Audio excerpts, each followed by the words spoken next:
너무나 유명하기 때문에 나에게 이 작품이 정말 뜨겁게 다가온 적이 있는지, 도리어 명작이기 때문에 낯설고 멀게 느껴지는 그런 점들이 있는데요. 명작은 뭘 갖고 있는 거예요?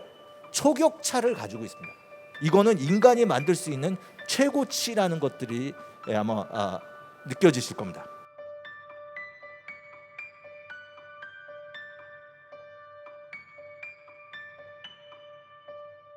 명작의 가치를 제가 여러 가지 소개하는 말들이 있지만 이 단어가 제일 많이 오는 것 같아요. 명작은 뭘 갖고 있는 거예요? 초격차를 가지고 있습니다.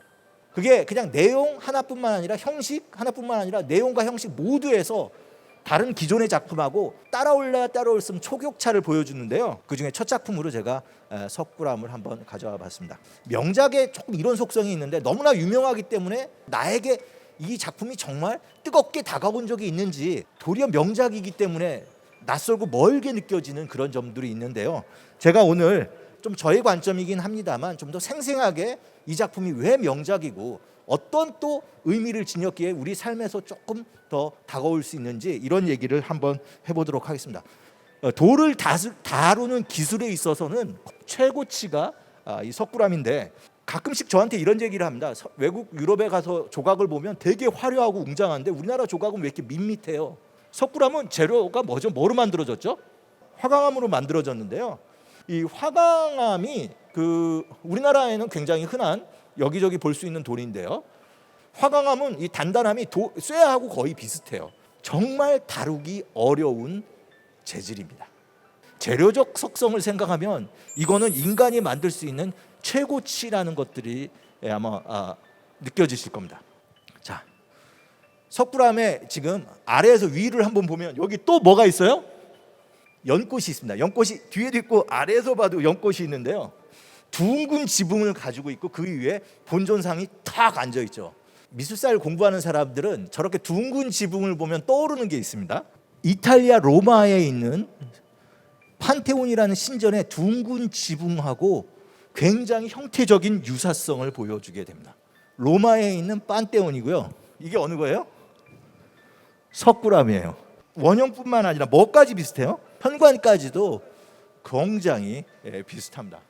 지구상 반대편에 있는 두 개의 명작이 아직은 가설이지만 연결된다라는 게 흥미롭지 않나, 이런 생각을 또 하게 됩니다. 로마로 가도록 하겠습니다. 지금부터 500년 전에 미켈란젤로가 올라가서 지금 우리가 천지창조라고 하는 벽화를 그린 것이죠. 명작은 에너지가 필요한데 에너지는 플러스도 있고 뭐도 있다는 거예요? 마이너스. 여기는 어떤 마이너스가 있을까요? 그 당시 교황이 누구였냐면 율리우스 2세라는 교황이었습니다.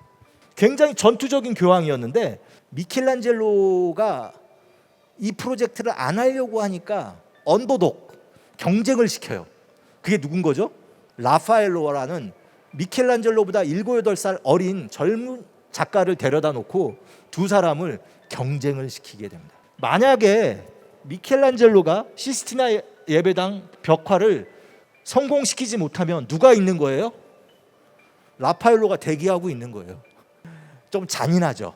네, 이런 라이벌 관계, 미켈란젤로와 라파엘로의 경쟁 관계에서 있을 때 라파엘로가 완성시킨 그 유명한 작품입니다.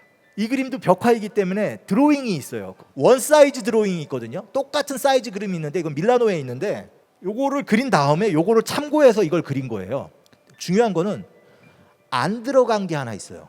없던 거를 집어넣은 거죠. 하다가 누구냐면 헤라클레이토스라는 초기 그리스 철학자의 모습을 집어넣었어요. 이 철학자는 원래 이렇게 고독했대요.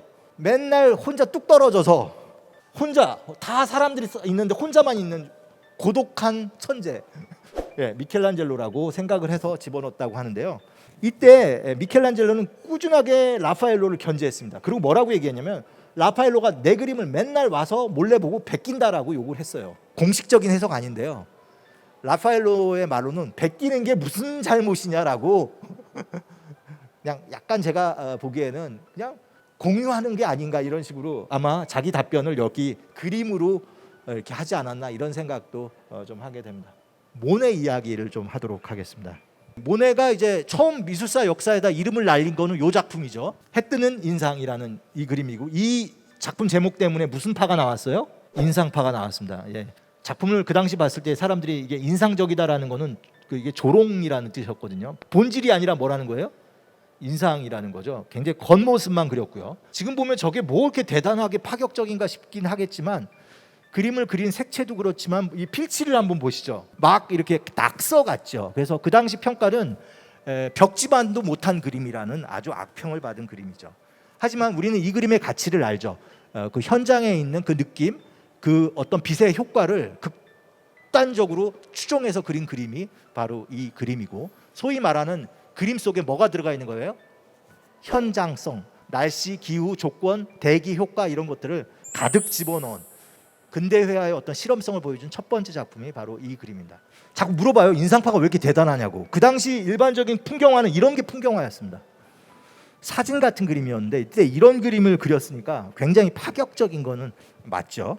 그가 미술 시장에 작품을 내놓고 팔리기 시작하는 첫 번째가 바로 이 시리즈입니다. 이거 권초더미 시리즈.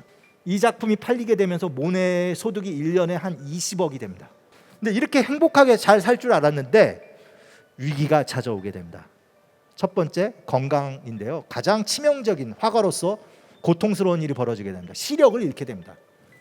부인도 잃고 사랑하는 큰아들도 있습니다. 나이는 이제 70대 말이 됐고요. 거의 좌포자기한 생활을 하다가 그가 다시 화가로 일어서게 됩니다.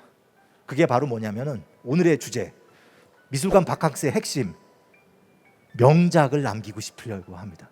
그래서 모네가 미켈란젤로처럼 온 힘을 다해서 여기에 그림을 그리게 되는데, 그게 바로 자기가 사랑하는 꽃 수련을 주제로 한 연작을 그리게 됩니다.